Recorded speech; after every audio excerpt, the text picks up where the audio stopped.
let's go ahead and get started. It's being recorded. We do have quite a few people that will watch the meeting afterwards. So welcome to the June meeting of WIVLA.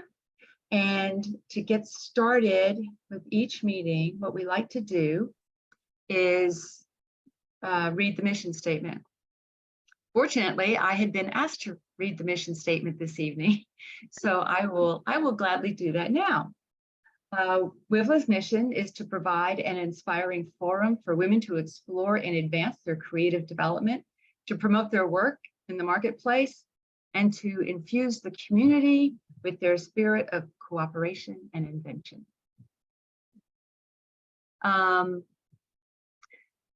Doesn't look like we have any new members here this evening. And let me see. I was really hoping that Ellen would be here to say something about the literary competition. Oh, wait. It's Gretchen without the R. That's Gretchen. So Gretchen, I'm sorry I started the meeting, but I'll gladly.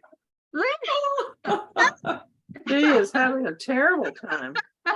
Sounds like she needs a Poor better thing. network. I mean, that's very frustrating for her. I know, Yeah. especially if you're leading the meeting. Okay.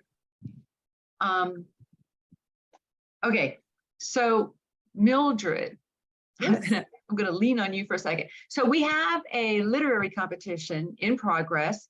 I believe the judging is done. Mildred, have you were one of the finalists. Yes. Have you received additional information from the competition about the status of what's going on? We were told what position we have, but asked not to share it. Okay. So you didn't share anything because you know that I'm a top 10. And so I've always known you were a top 10. and so was Ellen. So was Ellen. Yes. So that's all I know. And I know that the Authorpalooza is what, the 6th through the 8th or the 5th through the 7th of October. I know that and the book launch is on the 6th. It's the correct. first day. Correct. And I thought there was I don't have the list in front of me. There was more than just you two were finalists.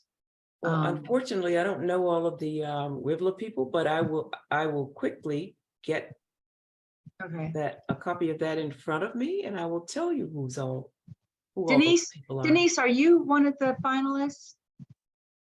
Also, yes, that's what I thought. I thought she was. Okay, yay. Okay, that's 2 thumbs up.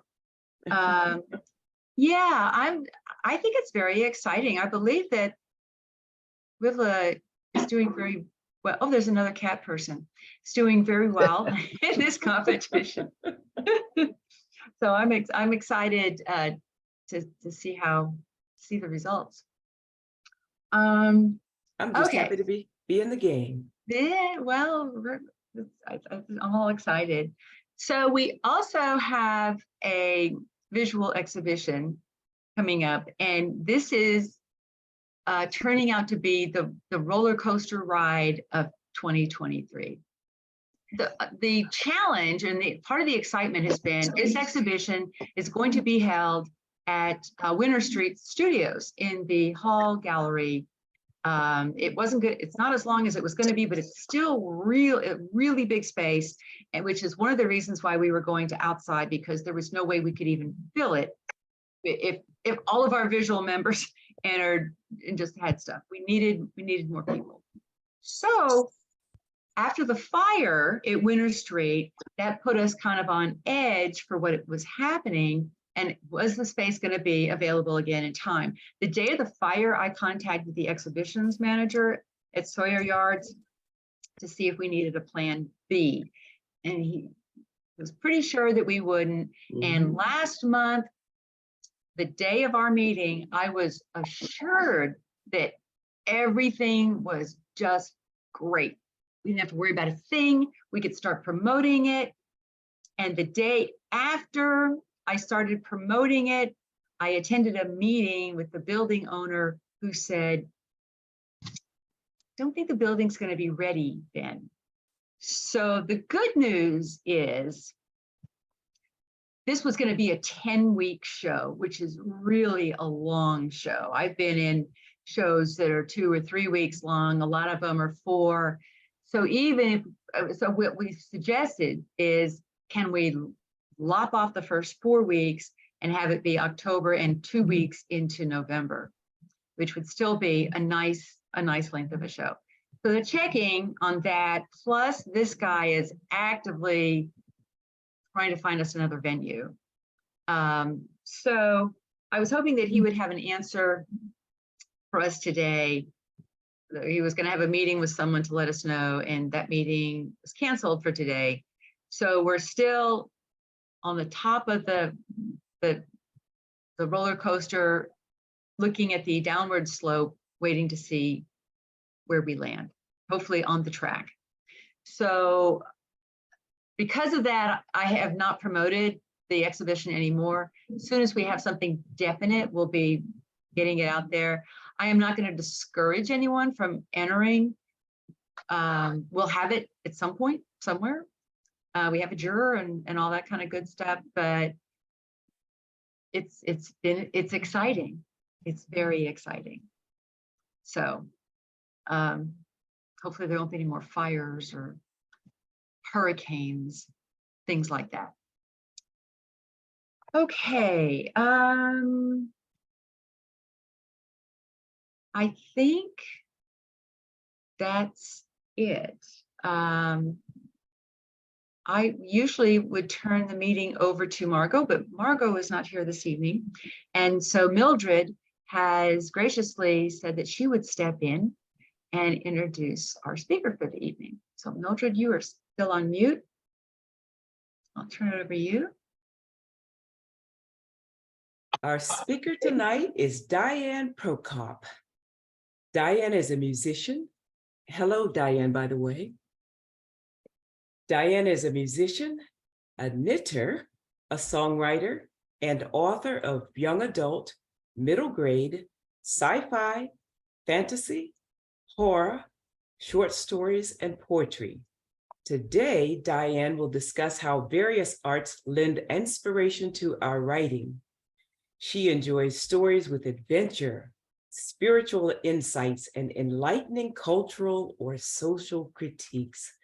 Born and raised in Pennsylvania, Diane now resides in Houston, Texas, along with her loving family, their feisty cats, her beloved ukulele, and much, much yarn. Diane? Hi, it's great to be here with you all. And my cat. So I had an outline. I don't know if I'm not sure if I can share it or not through the Zoom. Is that a possibility? Yeah, we will give this the old college try. Hang on, give me. With the share button.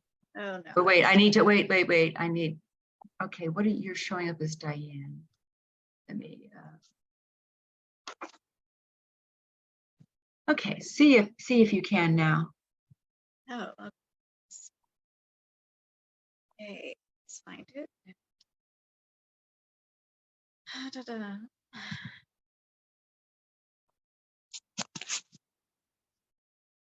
You turned off your camera. Yeah, I think it auto turned off. Just give me just a second, see if it connects to my files. Oh, fun. See, we can edit this out. Yeah.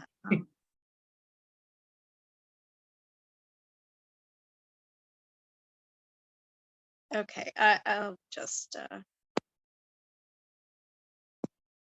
we'll just go back to that and not worry about the outline. Okay.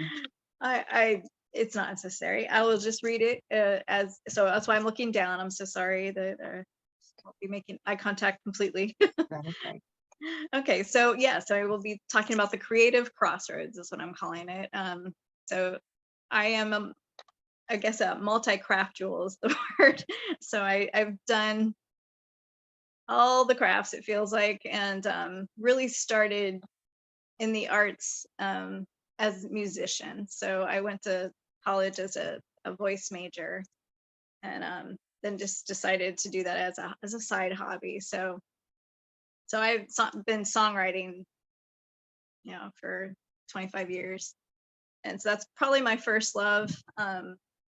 It's kind of funny because my older brother is a writer, and my younger brother he graduated with an arts degree, so with visual arts, so he's more the visual artist. So we're kind of, all three of us are doing a different thing. So in this outline, I kind of divided into music, literary, and visual. So let me read you the intro here. All right, we've all been there, sitting at a table, staring at a blank screen, your fingers restless yet unmoving. Sometimes there's music to accompany your moment of literary ineptitude, blaring out of the speaker of the coffee shop. You listen to the singer emote, jealous of the ease in which they communicate their inmost desires and dreams. Suddenly, you hear your character singing along, empathetic to the same desire or dream, which is a new revelation to you, the esteemed creator. Your fingers move and the pause storytelling continues. All right, second scenario. You're about to write a fight scene, but you have no sense of where, when, or how the characters move. Your son's Spider-Man comic is lying on the floor. You pick it up, and a storyboard of the villain and the hero, with inserts of punching and kicking sounds, inspires you to sketch out your own character's battle. All right, scenario 3. Your aunt is visiting. She pulls out a hunk of wool and wooden sticks from her bag and begins a rhythmic tattoo. Her conversation is lighthearted. Wrinkles form in the corners of her eyes as she examines her work. With a huff, she pulls out the sticks and begins unraveling the project, proclaiming, "It's only knitting." You decide right then and there that your current work in progress isn't as precious as you wanted to believe it is.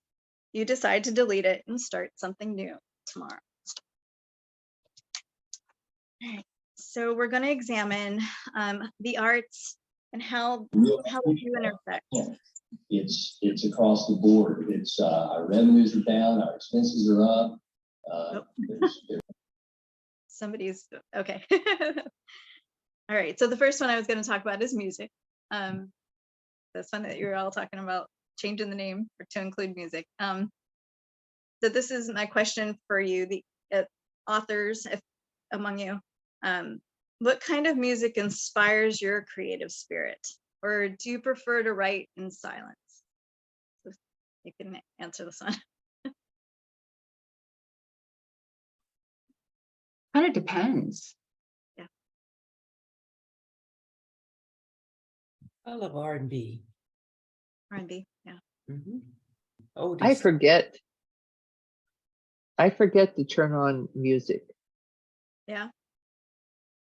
I I can like the listen to music silence. without words. That's my problem. Silence, yeah. Yeah.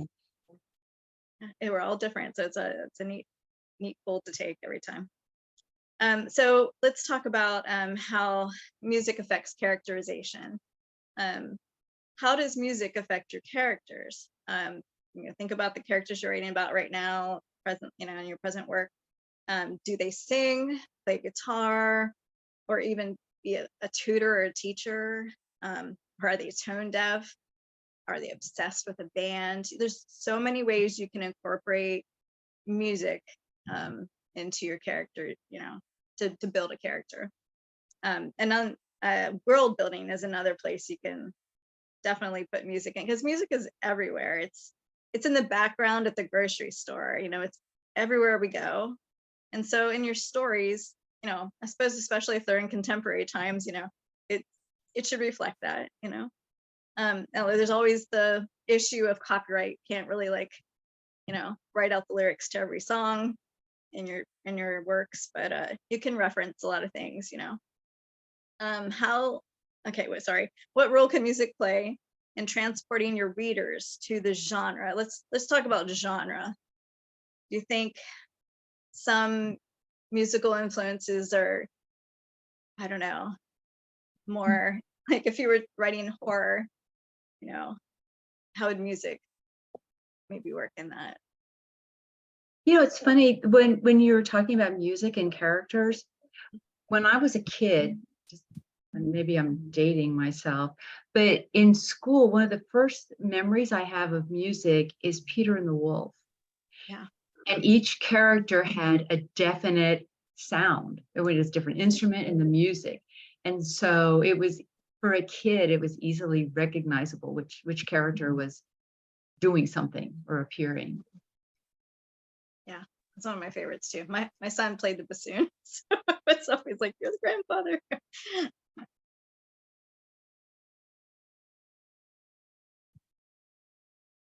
So how about, well, I think since you're talking about, your first like thinking of music as a like character, really music and history can really overlap. So if you're writing something historical, it's almost an easy, world building tool there.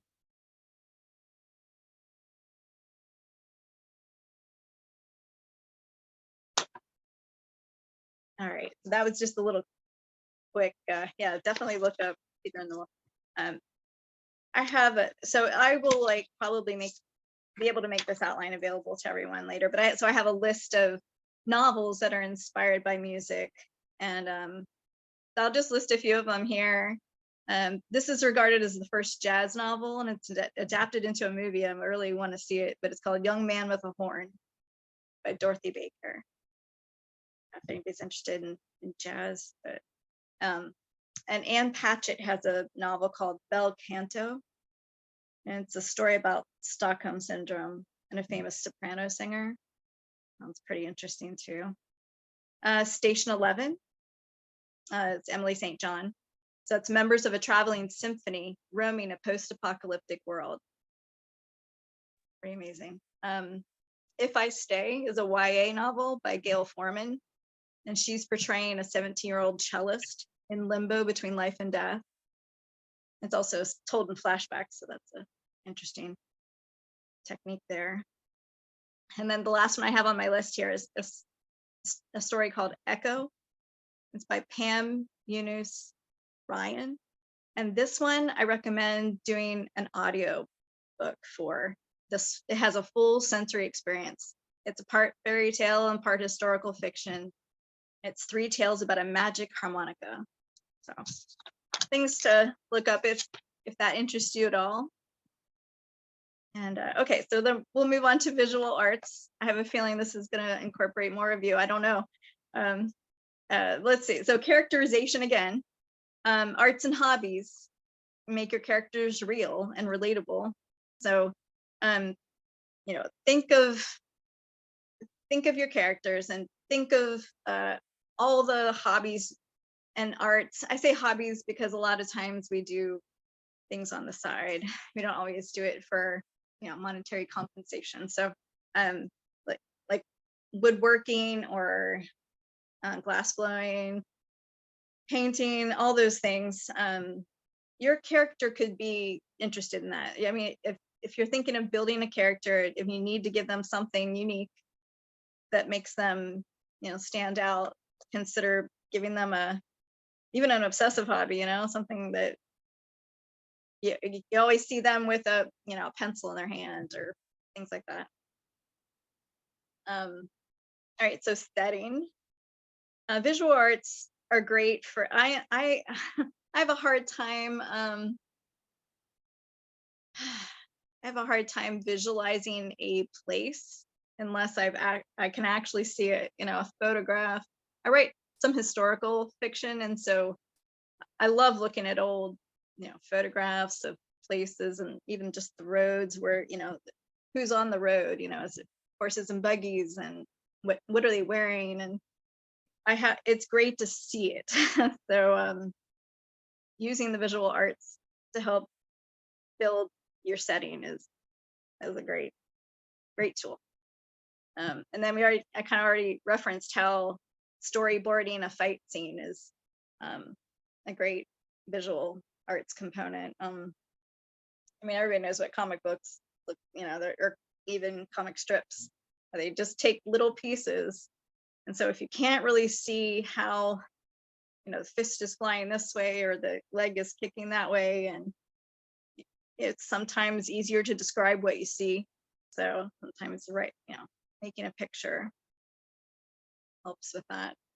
I kind of incorporate fashion into this in visual arts for writing purposes. I think fashion plays a big role in writing. So your character's wearing something and they like a color, or something looks better on them than other colors or things like that. So think about your character. A lot of people like to find an actor or a present day person that's who they see when they are writing their character.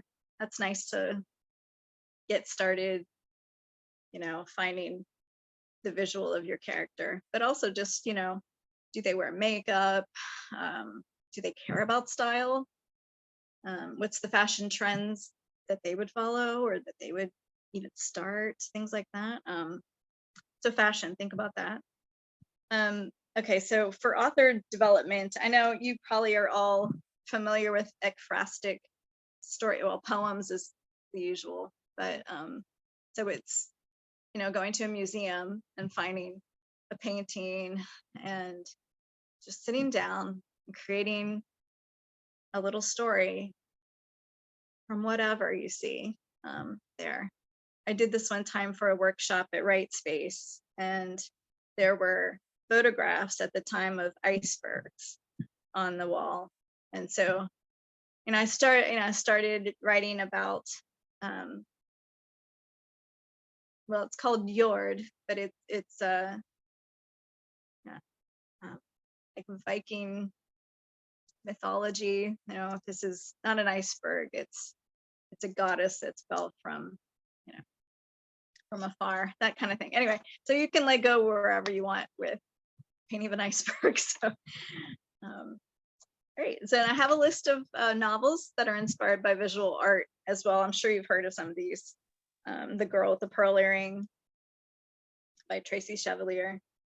The Young Woman Who Inspired a Painting. So and there's just parts of novels that, well, I was going to say Jane Eyre, which Jane she's a sketch artist, so she's always carrying around a notebook and a sketchbook. But one of the big poignant scenes is her drawing a picture of herself, plain, simple Jane, and then one of the rich and beautiful Blanche, she assumes will marry really the man she loves.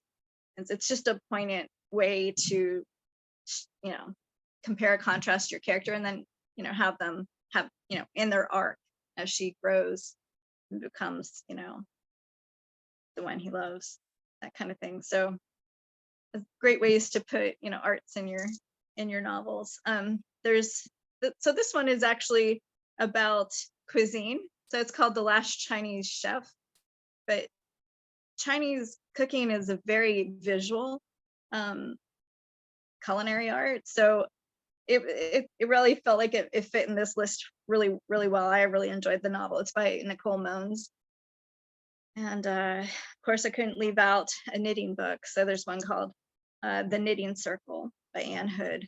And it's a very kind of a heavy novel. There's a lady who loses her only child. She's unable to read or write like she usually does. And so she reluctantly joins a knitting circle, and it changes her life. So, well, I'll include an ekphrastic poem one here. So The Starry Night by Anne Sexton is her take on, of course, Van Gogh's Starry Night. And she's a troubled soul relating to another troubled soul in that poem. And that one's a really short one if you want to look that up. The Starry Night by Anne Sexton. Alrighty. So the last part of my outline is talking about making it personal. So this is a question I'll open up to you all. Creativity has universal qualities spanning whatever art you practice. So what are some of those universal qualities?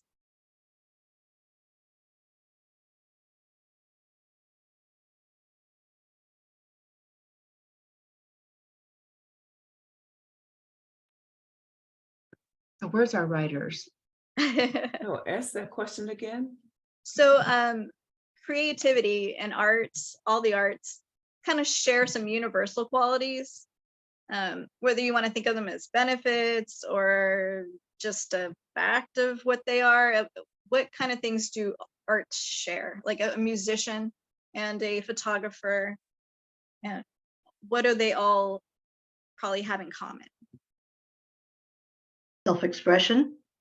Self-expression, good. Well, Passion. certainly. Well, my writing has lyrics. It's not music, but it's lyrical, you know. So it has a rhythm. yeah, rhythm, absolutely.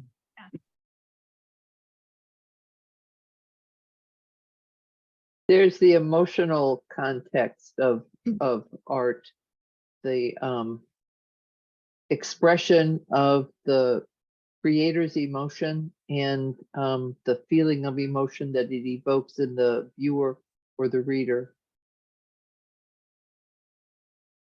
And I guess along those same lines, their passion for creating it.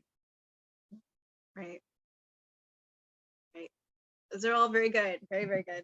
I kind of came up with a few of my own, but a lot of that, you know, you already brought up. So, I mean, the first thing I thought of was risk.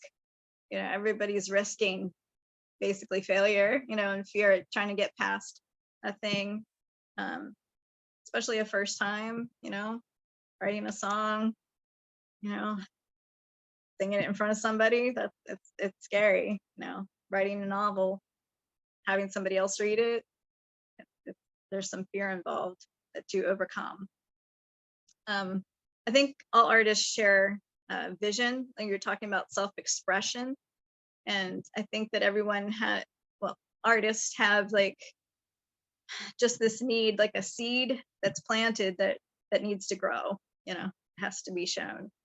A curiosity.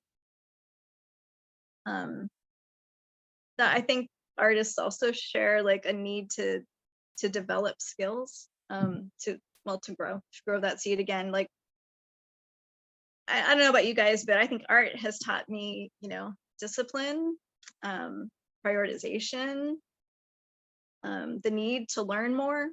It's like a hunger really to learn more. It's given me empathy. It's had me accept both failure and success. There's also within different arts, there's, you know, physical and psychological challenges. When you dig deep, it can be painful. So and you know, sometimes art is used for therapy and things like that. So it's sometimes you gotta hurt to heal. So I think a lot of art does that. And you got to remember that even virtuosos practice. So there must be something to art that makes you want to practice. The last one I'll talk about here is accomplishment.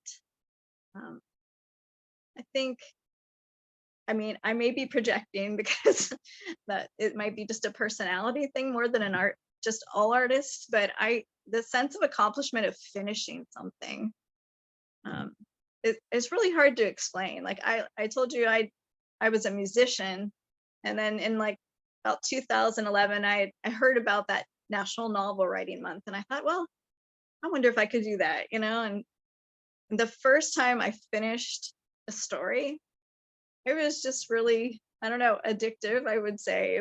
It's really hard to explain. Creating something out of nothing, there's just really no way to describe it until you've done it. We've all done that, so I feel like we have that bond, you know. So artists, I think, get along in that way. You know, there's other things that come along with accomplishment, like knowing you're leaving a legacy. You're not just what people's memories of you are, there's actually physical things that, you know, you produced that you will leave behind, you know, your words. So there, I suppose there's some ways we can talk about how certain creative arts are different. I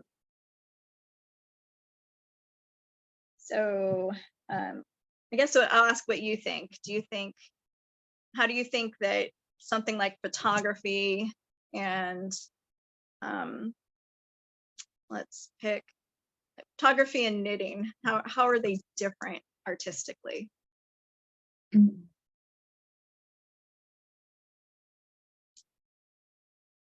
Photography is very in the moment. The shutter clicks, you know, and did you get the decisive moment or didn't you?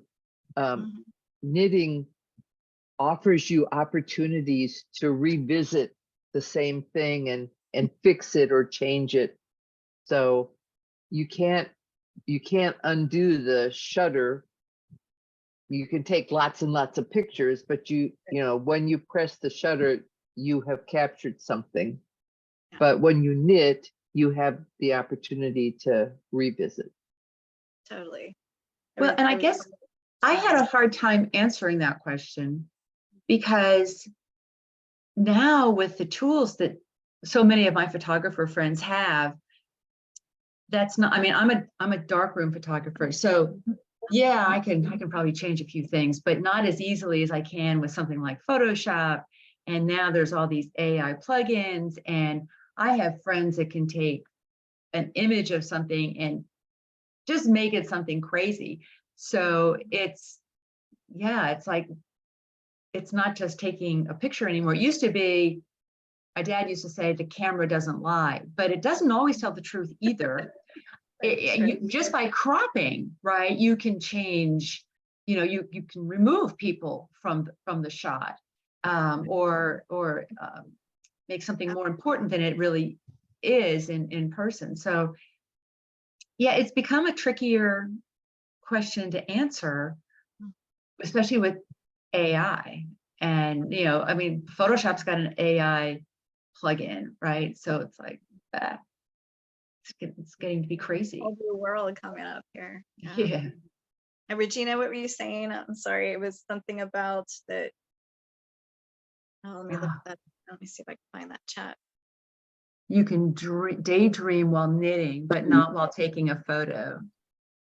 Yes, I think there are some repetitive, like motion type, like I'm trying to think of things that aren't knitting's the only one I can think of right now, or crocheting, or so. I mean, yeah, you can daydream while you don't.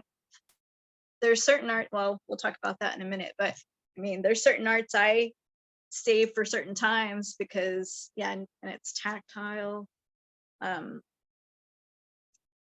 Yeah, there's just certain arts that are even so between sewing and knitting. Like sewing, I can't have. I mean, I can't look at a TV and sew. That's not going to happen. So multitask and knit. Yeah. I'm a hand quilter, and one of the lovely things about hand quilting is that it's very zen and you don't have to pay strict attention. You know, you have to pay some attention, but you know, you can carry on a conversation, you can look up and make eye contact. But when I sew the pieces together on my machine, no, I can't do anything else because the machine will eat me and the fabric. But the hand quilting part's very lovely.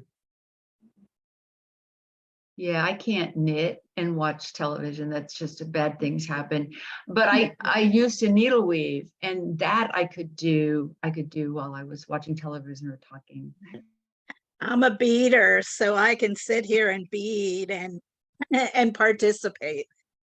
Exactly. Yeah. Well, I'm thinking about that. I'm thinking about the camera question that you asked.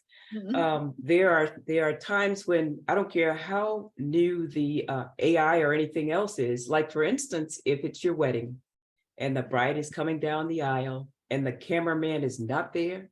You know, like I had a monumental birthday party and the camera person was late, so late that we had gotten, so, you know, you miss those pictures. So you want, you know, so in that sense, I mean, it doesn't matter when you start knitting, but you need to be in that spot where you need to be with that camera. Even if you can take a bad picture and Photoshop it, but if you don't, you never get the shot. Right. That's a That's bad true. thing. Timing's everything for It is. the moment matters. I like that. Okay. How about investment and time and money? What are some differences in art forms for investment of time and money? Well, it's funny. Shirley, who's on this call, also, her husband and I are darkroom photographers, and some of the things that's happened lately, and it's kind of like a thing with us where the further you are away from home when you take the picture, because it's film and you can't see it, right, until you process the film, the more likely you are to have something go dreadfully wrong with the shots in the camera. So it's like if you're walking in, you know, Memorial Park and you take some pictures, you process the film, all of those shots are probably going to come out great. You go to Europe and you take a bunch of pictures, maybe France or something, and something's wrong and every single shot comes out bad. It's like you can't go back to France and take those pictures, right? So there is there's a time investment, but there's a money investment. I mean, it's, yeah, you can't get that back. I almost feel like I should include emotional investment there. Yeah, That made me hurt just hearing about it. there's crying in the dark room. Yeah. How about writing all those pages and somehow they just disappear? Oh, I mean, God, talk about a time investment and money and you know, it's hard to go back and even as a memoirist, and I'm writing my own story, if I've written this perfectly beautiful chapter, or even a nice paragraph, and then something happens and you're interrupted, and God, what the hell happened to that beautiful thought you had? Yeah. and it never, you know, it'll never be as good as it was. Absolutely not. That It's a- first time is always so wonderful. Yep.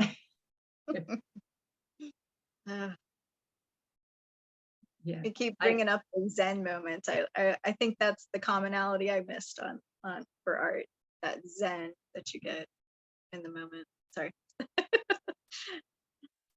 But there's really nothing quite like getting something that that met your expectations or exceeded your expectations when you were creating it, whether it's the book or the painting, or I mean, it's just like, oh, it's so great when it all comes together.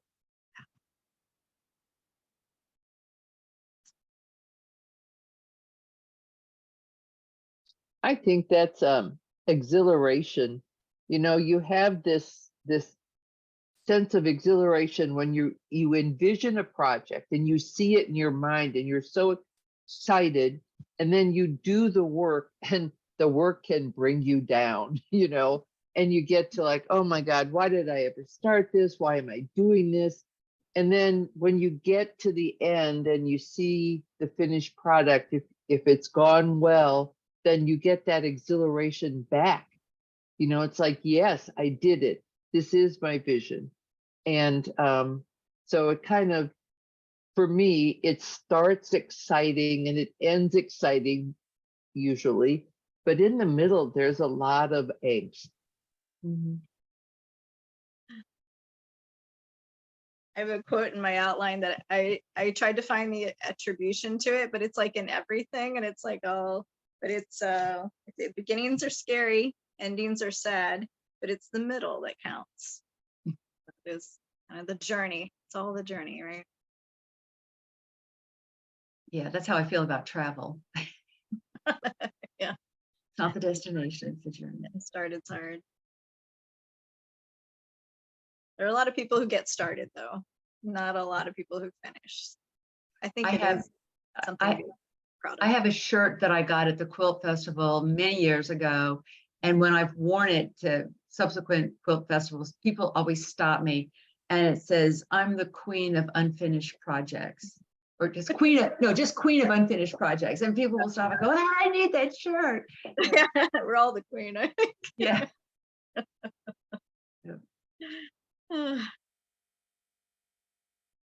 I had a friend of a friend. So the friend that knew me, she knew a lady who had passed away that was a knitter. And she told me, well, her husband's, had a garage sale, all these things, and he still has some things. Would you like to take them? You can, distribute them to your knitting group and everything. I'm like, sure. And so she comes over and she brings like 6 like huge boxes of some of them are half finished projects, and it always made it just, I always think when I'm doing things, I'm like, what if I have to leave this behind? Who's gonna take this? So is that thing behind you, is it crochet that I see What for you? behind you? Oh, well, I see it on both sides. I see it. Oh, It's yeah, everywhere. This is actually Van Gogh inspired, so there we go. Oh, But I spun the yarn for this. And made oh, these wow. swirly. So I guess I kind of designed that one. I think one of the differences I would say between arts is like knitting. There's and sewing as well. There's patterns to follow. And sure, you can follow somebody's idea of how to write a novel, but it really is pretty much you're on your own kind of thing in a way. I mean, there's the 3-act way. There's ways to do things in writing and painting. There's some rules, I guess you would say, but a lot of other arts, like I said, like knitting, you have to follow, or culinary arts, you have to follow a recipe. But I think a lot of those are what I call guidelines. So I think the creative people like just go on their own eventually and jumping point. When you were talking early about music and characters, I was thinking about how sometimes when you're driving down the road and the person in the car next to you has the music on to where you can hear it, it's almost like you develop character in your head of what that person is like based on the music that's coming out of the car. Yeah. Which, I mean, music is so powerful, and what we think, whether it's some old person, some young person, I mean, you almost pick out the age. Yeah, totally. When I was in college and I was in the same friend group with my now husband, we would go, do a bunch of things together, but he would always sing along to the songs on the radio, they were playing in the car. I mean, he's not really a great singer, but he would sing his heart out. And my dad always sang along on the radio. I just think it's just an interesting quality to me. I thought you were supposed to sing along. I know, right? You always see those people in their cars singing along. It's just great. That's pretty fun. Was anybody else have any comments? I heard an interesting thing today, I guess, of all the people who begin, I heard this today, that of all the people who begin writing a book, only 3% complete them and only less than 1% ever publish. Oh my I thought, oh my God, I finished mine. Wow. Sheesh. So, and I'm in the process of public. So I thought, damn, I didn't think it was so low. I didn't think so either, but I mean, I do have a lot of people, like probably more than not, say they've started it, they don't know how to keep going. So, yes, it is rare. Well, I think we have a handful of WIVLA members that are published that are kind of upping the success for that 1%. I think we've got our fair share of them. With self-publishing, I would think that percentage would go up. as well. Well, and I think we've got we have several people who've written novels. I mean, I think, yeah, we've got a very creative group that finish creative to completion. Queen of finishing. We have creative finished projects. Yes. Yes. Need that shirt. Yeah. Need a new shirt. So it sounds like you all have other, I mean, various arts that you do. What do you think are the benefits? We'll start with benefits. What are the benefits of having lots of interests like that? That's kind of open-ended, but think about it. Well, I enjoy being around creative people. I was pretty singularly focused. I had two focuses, but the more you're around creative people, and this may be a downside, the more money you spend on exploring different art and to expand maybe what you're doing to build on it, which I think is fun, and getting to know more creatives. I enjoy being around creatives. Definitely contagious. I Yeah. agree. One thing I'd say is you're never bored. I mean, Yeah. you know, there's always something that you're doing.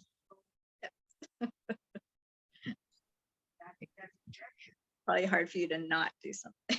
Yes. Okay, so Regina says, I'm pulled in so many creative directions, sometimes it feels like torture. Yes, there's that. There's the challenges. So that was the next question. It was yeah. Yeah, so a challenge is balancing those things, or I don't know, maybe I should be diagnosed ADD. I'm not really sure, but I'm always doing some project, and you know, big basket full of things to do and songs to play, and right, etc. Yeah. The challenge is storage space. True. Practice time or writing time, discipline.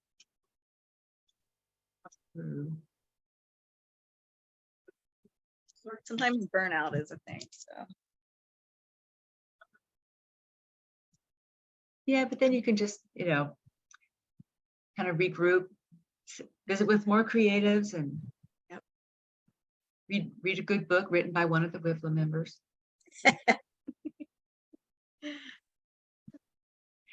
So any other comments? Well, Diane, this has been a lot of fun. I do have to ask a question though. please. So in your bio, it's D Marie, but you go by the D part. Well, when you know me.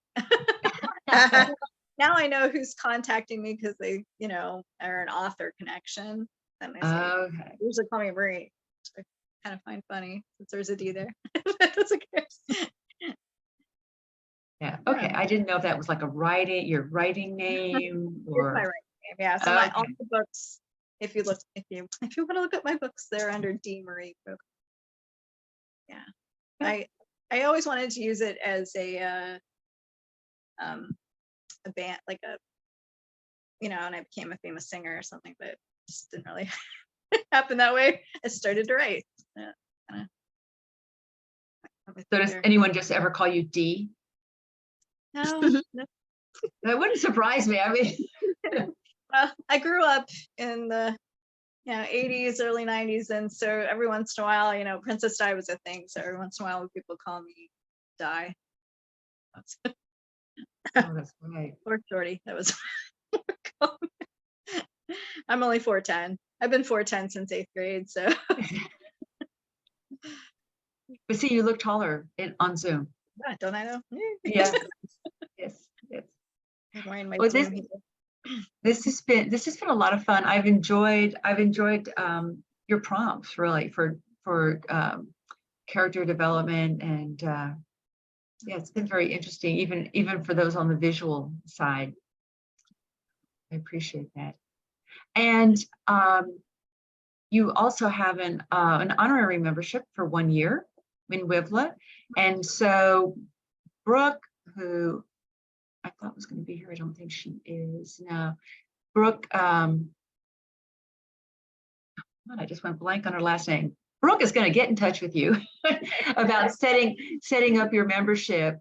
You'll have an opportunity to set up a little profile page on our website, so you can put pictures of your artwork, links, social media links, and so forth. So, and participate in any of our activities. So we look forward to hearing more from you this year. So does anybody have anything going on? I tell you what, I will take the spotlight off of you. So let's see, there you go. Does anybody have anything going on? Donna, how about you? Okay, Donna's muted. I don't know if she's got something going on. And I think I've still got something up at the big show at Lawndale, and I'm going to be in a show at Spring Street. I think starting today. This is Tuesday for the next 3 or 4 weeks. Shirley, you've got something coming up in October, right? That you'll be sharing with us on a newsletter. We'll be sharing that on the newsletter. It'll be Susan Salter, a woman named Brenda Bowman, and I, who will have a show at the Houston Club downtown, at the top of One Shell Plaza. And the show, our art will hang for 3 months. We do plan to have a reception on October the 10th in the evening. So we're working on that. I'm glad it's not October the 6th. That's Me great. too. And Gladys May, 2 weeks ago, I had a Meet the Author book signing at REI. They purchased 20 of my books and they want me to come back. And I came back from a big backpacking trip 3 hours ago. So I'm at book signing, second book signing, Meet the Author, reading, teaching a class at REI in Baybrook Mall. I'm tired. You're breaking up, Gladys. You're breaking up something fierce, Gladys. Oh, okay. Have I stopped breaking? I'm just a little exhausted. I said I'll have a Meet the Author book signing event, my second one. I couldn't get it out in time, but when I did it June the 10th, so they've asked me to come back at REI and do another one on a Sunday. And it's for me to schedule the date. I just came back from a trip, so once I kind of unpack, I'm going to contact the powers that be, and I'm going to set that up, and I'll send some information to I guess to Melody or to see if you can. I'll send it to Sabrina to get it out there on the calendar, and hope y'all can come out. So that's I'm gonna try to have it. God, I'm so tired. Within the next 3 weeks, so probably the third Sunday in July. I'm gonna, if that calendar is open, I'm gonna have it. If not, it may be the last Sunday in this month. So Gladys, that's okay, Gladys May. So send me the information. I'll get it on the calendar for you. Okay, right. and then also copy a newsletter at wivla.org. Yes. So that Sabina can get something in the wait. Oh, is it going to be going? Let's see. Is it going on in July? I'm going to have it in July because it'll give me a little bit more time. Because it'll give me a little bit more time because I've written an original. The Breaking Grounds piece will be featured. I'll be doing a reading of that piece because I'm promoting outdoor life. And so I just can't, I mean, literally I was on the AT, hiking the AT, Appalachian Trails, and I just came back at 3:30. Okay, So they're wanting me to.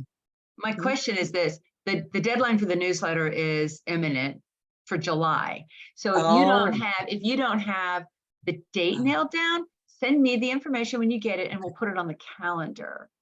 Right? Because we can always go to the calendar, whereas it doesn't Okay. have a deadline. Gotcha. Right. Okay, gotcha. Okay. Miss Donna, I was just asking, okay, now I'm getting dizzy.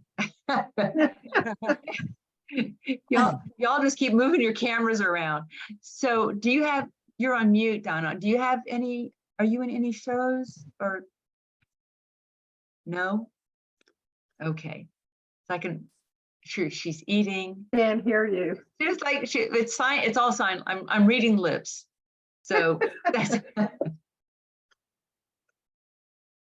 I was in your neighborhood the other day, Donna.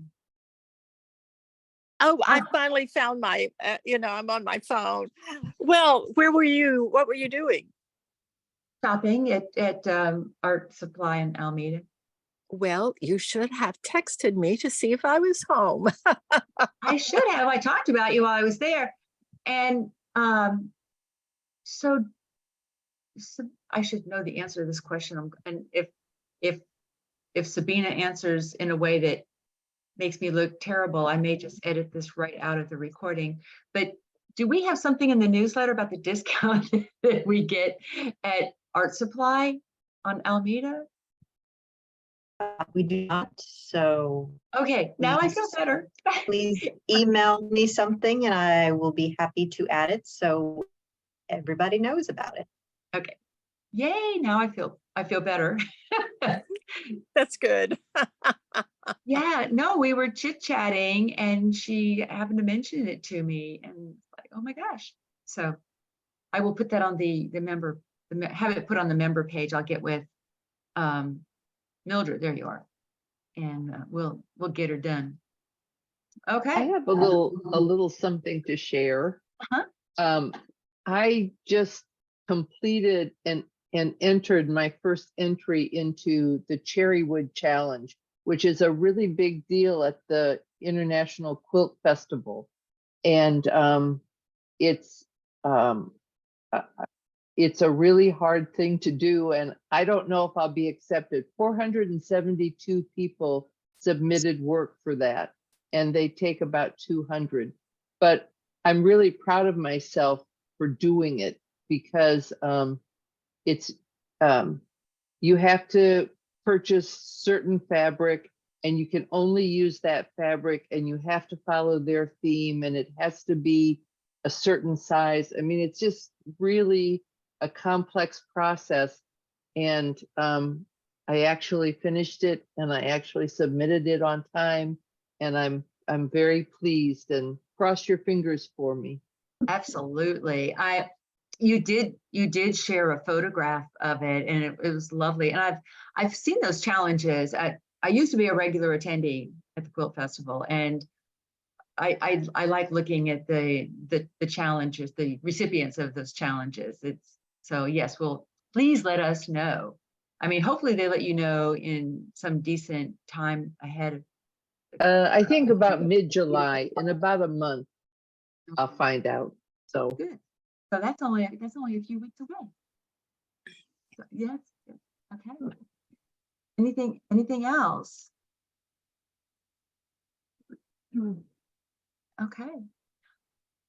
Well, this has been Patty Berg Yes. does fabulous beading work, and she never shows it to us on Wibla, but sometime you should have her show some of her beading because it's exquisite. because she's like, you're an officer in the like, what is that guild called? Is it beadwork or Oh, Houston Bead Society. Houston Bead Society? Okay. Yeah, I used to be president, but now I'm treasurer. I understand how that goes. You count beads? So does Lane. You're a bead counter. Oh dear. Yeah. Well, So this is sad. actually, I don't know if you can say it. This is what I'm working on right now, but it's an image from outer space. Oh. Cool. I like to do the images from Hubble or the web. And One of these days I'll get around to trying to sell them. I have to find the right frame. That's what the problem is. I almost found the perfect frame at Joann's, but the frame, because I want it where the light goes through. So I found the frame, but it's made for paper. And even though these are really small beads, it protrudes the glass in the back. So I haven't, found a solution yet. Oh, and then then Joann's discontinued that frame, so I'm starting over. But someday, Good luck on that. yeah, thanks. Jeez. Okay, and Mildred, you dropped your latest podcast a few days ago. Now you're on mute, Mildred. Yep, last Wednesday, it's things my father taught me. You know what I found, what I learned in doing that particular podcast.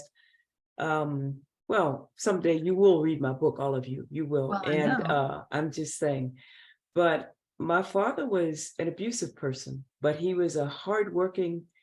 There were 17 of us children, and in writing that and doing that podcast, I found that there were so many things that he taught me. Even in his negativity, he taught me positive things. Like one of my lines that I said is, he taught me how to identify or see to avoid men with tempers, but like I said, he had taught me so many amazing things. And I was so happy if he were alive, he would be very happy with that work, even though I pointed out some of his flaws. And I was happy with it also because I think that regardless of who you are, if you're paying attention, you can learn something from every person you come in contact with. And whether that person is if you think they have a negative influence, people don't have a negative influence on me. I choose to see the positive. So, but yes, I did drop that. And I have so many men who contacted me that said, oh my God, I've never felt so good about being a father. Oh, great. Yeah, you dropped it a little earlier than your normal cadence because a it week was early. Father's Day. Yes, Yeah. I dropped one on Mother's Day. My father would be very jealous if I Yeah. had not done one for Father's Day. Exactly. So, yeah. Yeah. I encourage y'all to subscribe to her podcast. If nothing else, you can go into our Facebook group and a member group and find at least one link to it. I think you post something every time you drop it. I've really enjoyed listening to it. Thank you so much, Melody. Just you never know. So have a hanky handy Ah. just in case. Yeah, I've told her she needs to give hanky, warnings. Anyway, well, ladies, it's been a delightful evening. Thank you, Diane, so much for sharing with us this evening. Really Yes, appreciate it. thank you. The recording of this meeting will be available by Friday, depending on my schedule. But before the weekend, for sure. Before I go to the studio on Saturday, I'll have it, and I will post a link on our Facebook group, our member group. And so that's another reason, Diane, we need Brooke to get in touch with you so you can have access to it as well.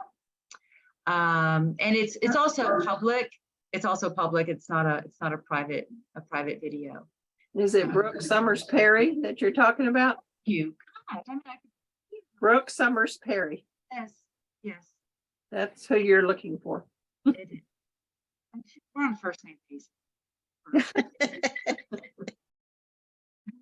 Goodness sakes. Well, thank you, ladies. You have a wonderful Thank you. evening. Have a wonderful month. Oh, wait. I can't let you go yet. I have to tell you. Wait. I have to tell you, we have, speaking of our calendar, okay, I cannot type and talk at the same time. It's a problem. our calendar on our website has just all of these activities that we've got coming up. So we have a tour of the Hooks Epstein Galleries this Saturday. Please sign up if you can attend. It's free to attend, but we need to know how many people are there. And I believe Margot wants to get everyone together that's attending, go out for lunch afterwards. July 1st, there is a writing workshop, writing social justice memoir. And then July 18th, oh, that's our next meeting. Gosh, the month is already gone by. July. But anyway, check out the calendar for these two events that are coming up in the next couple of weeks. This Saturday, the tour. Yes, ma'am. Was Margot here earlier? Because I forgot to turn the Zoom on at first, but she is really, well, both of those things are going to be delightful, but really trying to get more people into the writing thing for social justice. Now it does, we do have to go to Clear Lake. We'll be going to the Unitarian Fellowship there. And there are other things. I think there's a cost to it too, but it should be very good, very, very good. Yeah, you're right. There is a cost to that. It's this Saturday. There's no cost to that tour. Yeah, I believe this workshop was recommended to her by oh gosh, I'm just losing my mind. She's like practically a neighbor. Why can't I think of her name? She's, I could walk over there right now and she's a writer. Come on, y'all. She's a writer. She's a poet. She's okay. Is it Sandy Stromberg? No.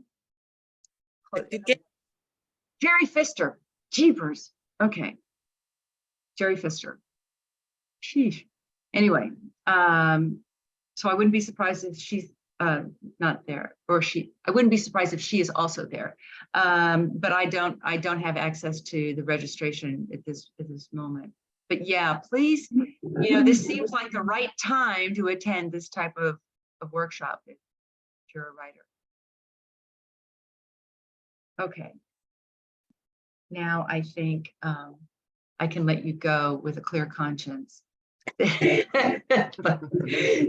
you once again. Y'all have a great evening, a great week, a great month, and I hope to see you at some of these workshops and tours. Bye-bye, y'all. Bye. Bye.